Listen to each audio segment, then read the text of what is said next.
All right, welcome to the Fortenberry Marketing Channel. My name is Bill Fortenberry. Today I'm going to be reviewing a local business here in the Birmingham area. I'm just going to take a look at their Facebook page, go through my Facebook page health checklist, and see how their page measures up, see how they're doing, and if they're using all the options that Facebook gives them to its full advantage. So let's go ahead and get started. The page we're going to be looking at is Ellis Piano, and I'm going to bring that up for you right now. All right, and as you can see, here is the Ellis Piano Facebook page. So I'm just going to go through my checklist one thing at a time. The very first question on the checklist is, do you have a business page or just a personal account? It's important that for your business you have an actual business page, that you don't just try to do business through your personal account on Facebook.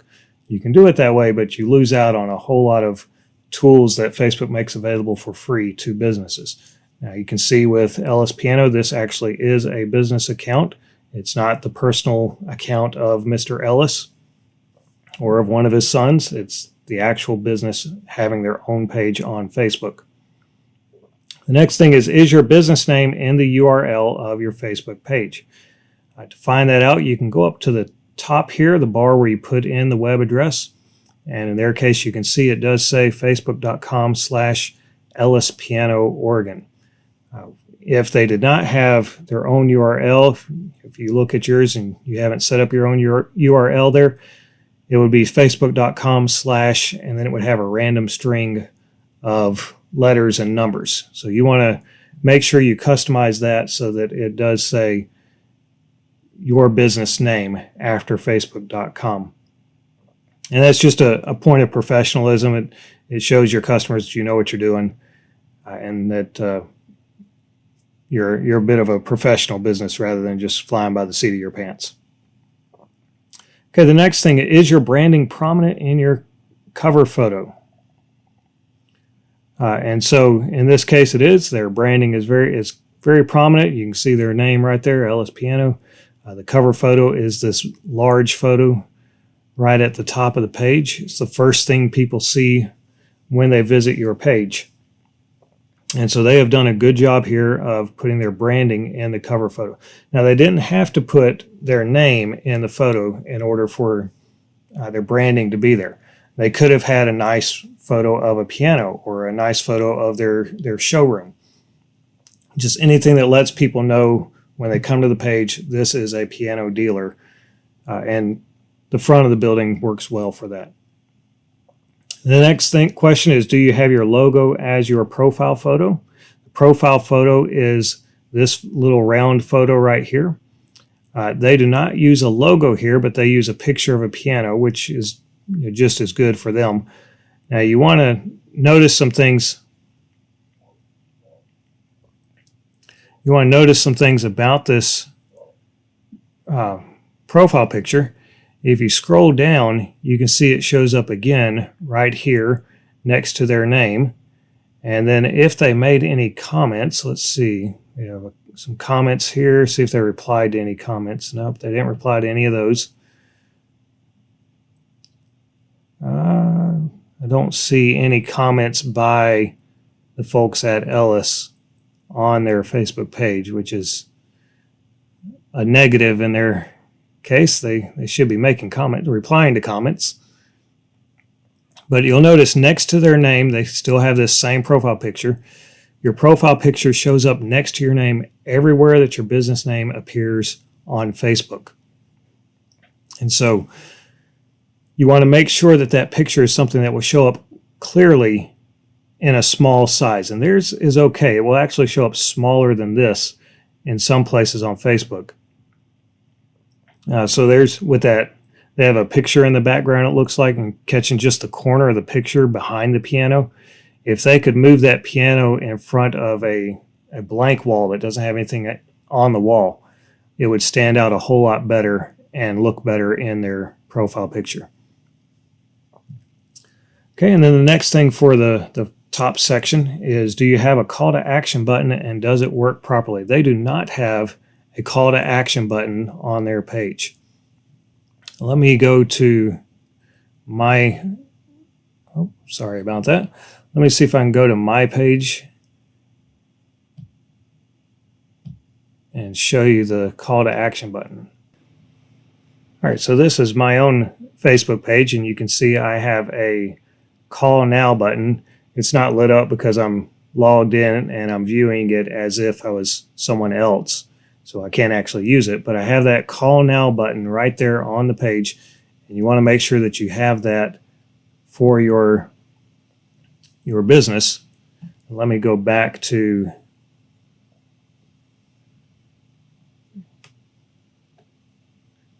Ellis Piano and Organ.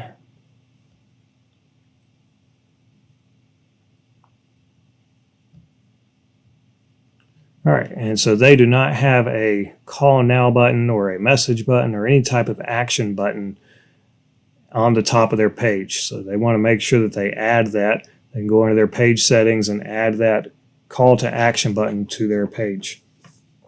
All right, next we want to look at the About section. So we're going to click on the About page here and scroll down.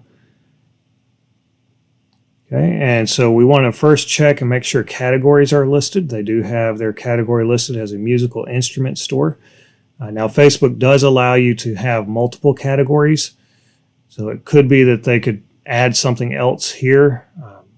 If they sell sheet music, they might be able to add that they are a music store. I don't know what categories are available for them, but you always want to check periodically. Facebook does change which categories are available from time to time.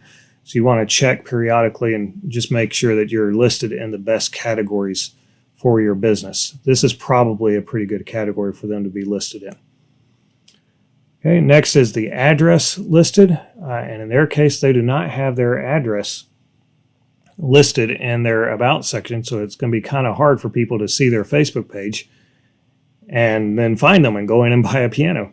So they need to add their address. It's not on the front anywhere, so they need to add the address to their page. Now, people could probably go to their website. That's a possibility that they might have the address there, but that's just extra times the customer has to click.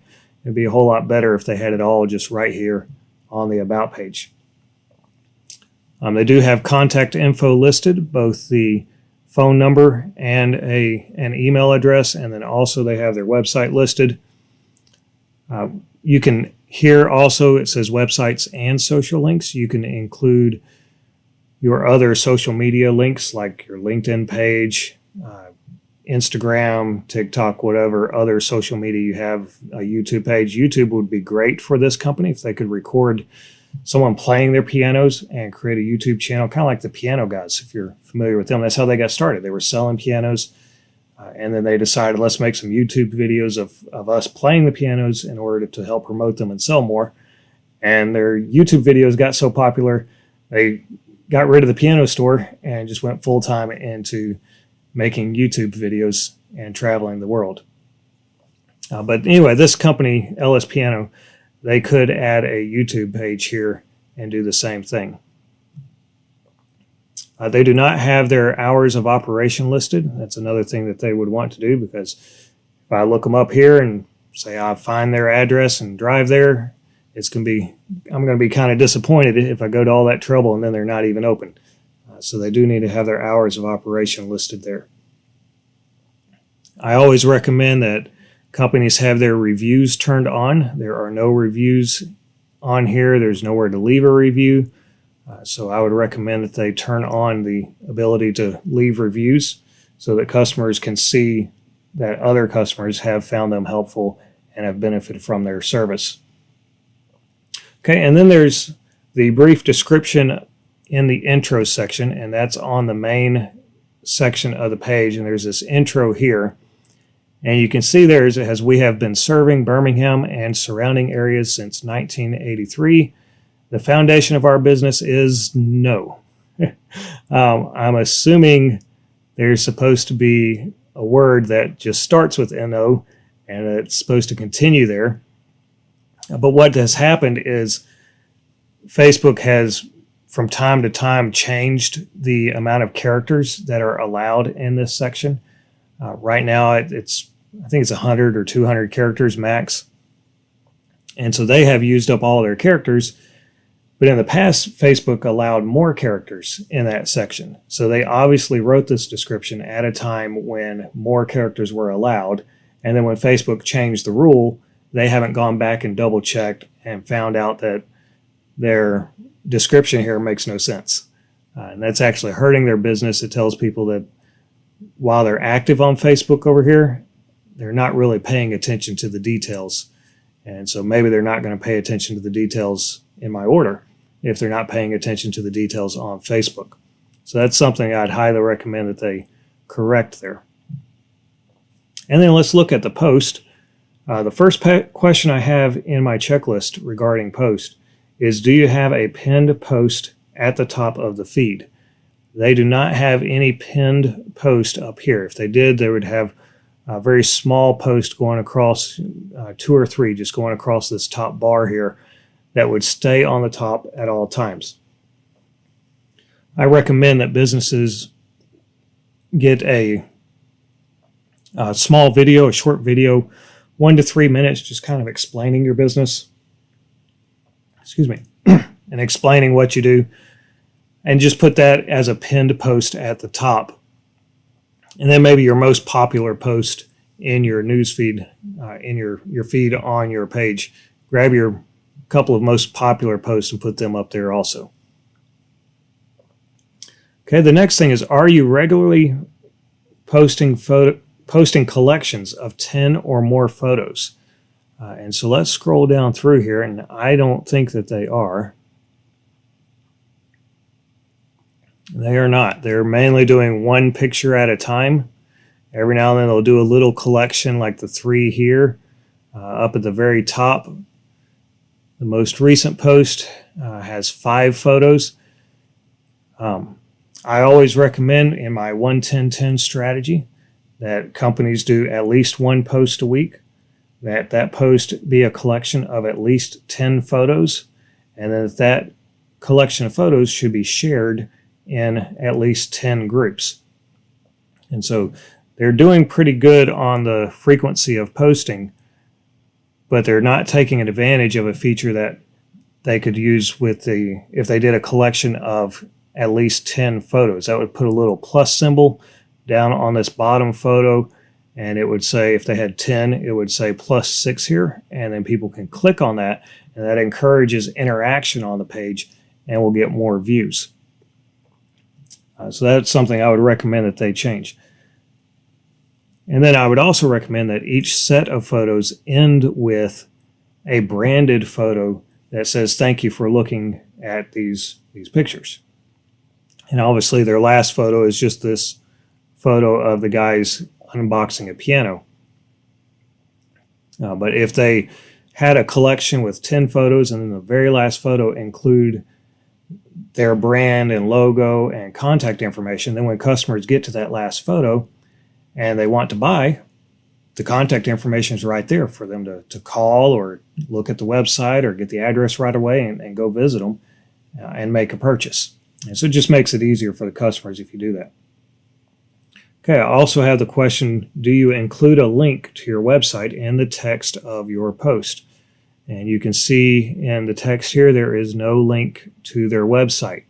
And so I would highly recommend that they start adding links to, and you can see the website over here, ellispiano.com. But if a customer is just scrolling, their attention is all on this right side of the page.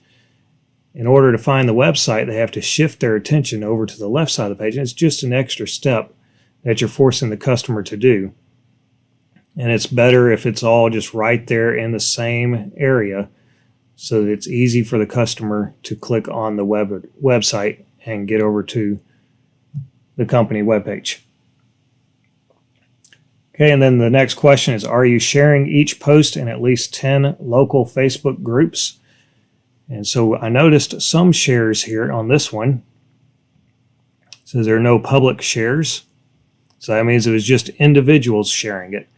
That means that the business did not share this post anywhere. They're just relying on their customers to share it, But they would get so much more benefit if they themselves would join as the business, go and join some of the local what's happening neighborhood groups in their area. And then they can share this post in those groups, and that will get them free advertisement. And I recommend that businesses share their post in at least 10 groups in order to get more advertising. Final question about the post is, are customers commenting on your post and tagging their family and friends? And so you do see some comments here, and we already pulled that up previously. And so you have several comments there, which is good. Every time someone comments, that increases the likelihood that your post will be seen by others, makes the Facebook algorithm work for you. So you want to get as many comments as you can. But I noticed they didn't ask for any comments. So it might be better if they had a question up here and ended it with something like, hey, what do you think of this? Have you ever moved a piano before? Tell us about your experience. Something like that. That will encourage customer interactions in the comments. You can also run promotions and ask people to leave a comment, tag someone in order to be entered into a drawing or something like that. And it doesn't even have to be a drawing for something tangible. It could just be a drawing to be recognized on the page as our favorite customer. Anything like that. Just anything to get customers to interact with the post is always good. And then the final section is about the links. And so the first question is your Facebook page prominently linked on your website? And so we're going to go to their website, ellispiano.com, and we're going to look and see. I do not see a link to their Facebook page anywhere when it first loads up. I do see their phone number in the top left corner. I can see where you can get the visit us, contact us, about us. Now remember, they didn't have their address on the Facebook page, and so when you first come to the website, you don't have the address either. You have to click again on the visit us, apparently, in order to get their address. So that's 2 clicks that customers have to go through just to find out where to go to buy a piano that they may have seen on their Facebook page. Well, let's scroll down and see if we can find a link to their Facebook page somewhere on the website. I do not see one anywhere. Oh, here we are at the very bottom. Yep. Okay, so when you scroll down to the very bottom, you've got the Facebook page link in the bottom right-hand corner. It's very unlikely that any customer will go to their Facebook page from their website because it's way down here at the bottom. Now you notice this top bar up here, this header, has all kinds of things in it. It would be very easy for them to move this Facebook link from the bottom up to the top bar of their website, up to the header of the website. If you have a website and you don't manage it yourself, you have someone else that does that for you, just contact them and ask them to put your link to your Facebook page in the header of the website. It's not that difficult to do. And it will send a lot more people from your website to your Facebook page where they want to check out what all you're doing as a business, or maybe they want to follow you so that they can have notifications regarding sales that you have and promotions that you're running. Okay, so that's one that they would need to correct. The next thing is, did you include your Facebook page in your Google, Yelp, and Bing listings? Okay, so we're just going to go to their Google listing real quick. Let me search for them in Google. All right, so here is their listing on the right-hand side. And there is no link to their Facebook page in their Google listing. Okay, so Google, Yelp, and Bing all allow companies to put a link to their Facebook page in their listing, and it would show up somewhere around this area just to direct customers to their Facebook page. One of the benefits of doing that is that if you have your Facebook page linked to your Google listing, whenever someone leaves a review on your Facebook page, Google will see that review and they will add it to your reviews on Google. And so that will just build up more social proof for your customers. Okay, the next thing I can't check for them here is, have you created a QR code to send to your customers, or to send customers to your Facebook page? And it's very easy to create a QR code. The website that I like to use is called tiny.cc. Tiny.cc. And you can go there, and if you sign up, it's free to sign up. You can put in a URL to shorten it, and tiny.cc will give you a short version of the URL. And then once you do that, they will also give you a QR code, which is a code that folks can scan with their phone.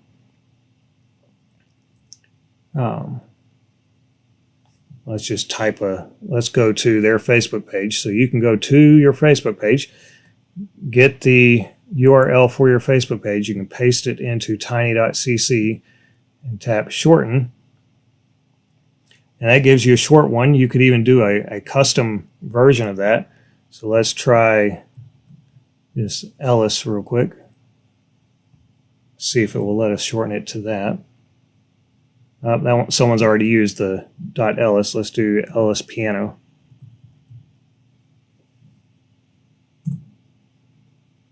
Okay, so they can create an Ellis Piano shortened code, tiny.cc/Ellis Piano, but that also allows them to have a QR code, and that's this picture right here. They can download this as a PNG, and then they can add it to all of their print material or print advertising material and tell people, scan the code, go to our Facebook page. They could also print this out and put it next to their register. So when they're checking people out at the store, they can tell people, have a little sign right there next to the register saying, leave us a review on Facebook. And it has that code, that little QR code, and people can use their phone, scan the code, go to the Facebook page, and leave a review right then before they even leave the store. And that's a great way to encourage customers to leave reviews for your business.